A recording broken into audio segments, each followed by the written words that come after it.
Herkese merhabalar, ben Huri. Huri Metek Mutfak'ta kanala ve mutfağıma hoş geldiniz. Misket köfteli bezelye yemeği tarifi hazırlıyoruz. Hiç bekletmeden tarifime hemen başlıyorum. 250 gram kıyma, 1 adet kuru soğan, 1 yemek kaşığı bulgur, 1 adet tam yumurta, 1 tatlı kaşığı tuz, karabiber, karışık baharat, kekik. Tüm malzemeyi yoğuralım.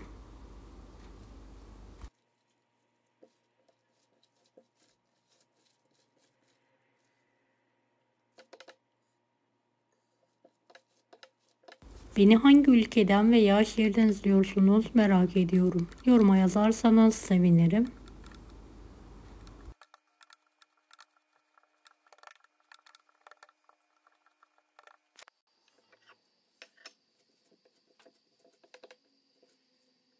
Evet, köfteleri şöyle minik misket köfte olacak şekilde yuvarlıyorum.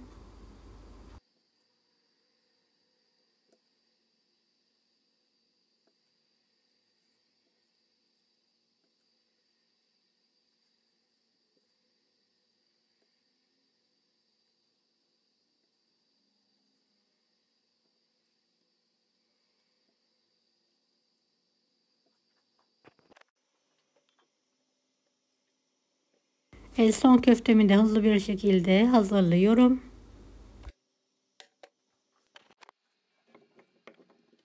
Üç adet havuç, 3 adet patatesi misket köfte büyüklüğünde keselim.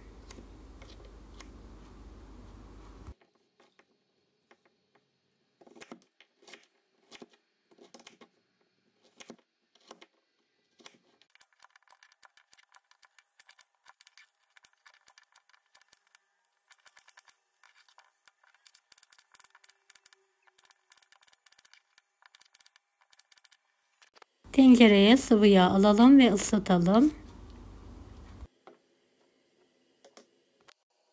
Havuçları ekleyelim. 1-2 dakika kavuralım. Evet, patatesleri de ekleyerek kavurma işlemine devam edelim.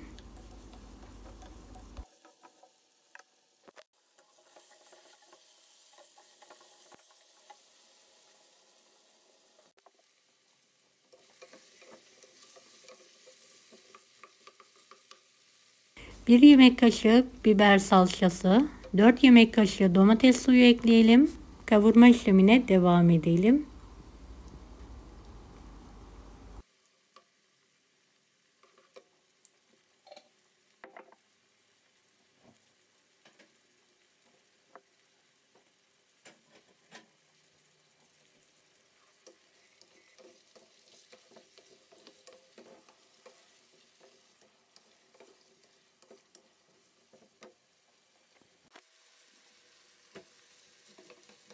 Evet, dondurulmuş bezelyeyi de ekledim.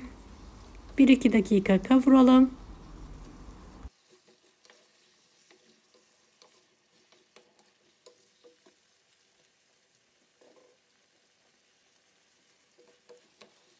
Üzerine geçecek kadar kaynar sıcak su ilavesi yapalım.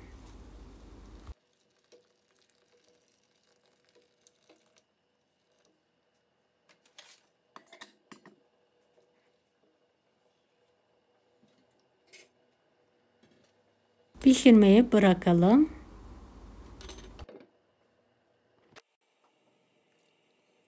Tavaya sıvı yağ alalım, ısıtalım.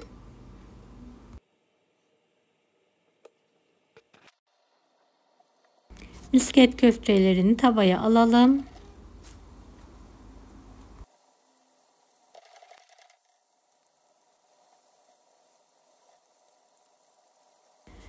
Ve tavayı sallayarak kızartalım.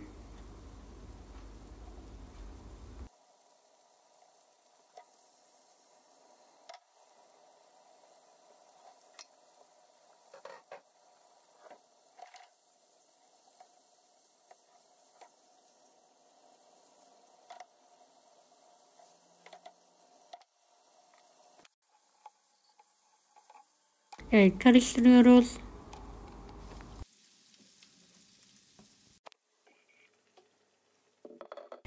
Evet, yemeğimi kontrol ettim. Pirinçli tuzunu veriyorum. 1,5 tatlı kaşığı tuz. Köfteleri de üzerine ekleyelim. Kapağını kapatarak birlikte şöyle 5-10 dakika daha pişirmeyi bırakalım.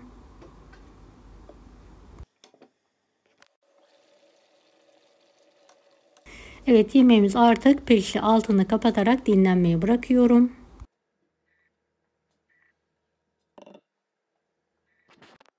Evet, dinlendirdiğimiz bezelye yemeğimiz hazır.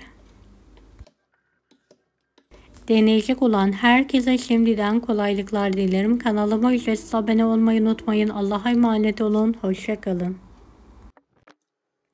Daha farklı tarifler için bunları da izlemeyi unutmayınız. Kolay gelsin herkese.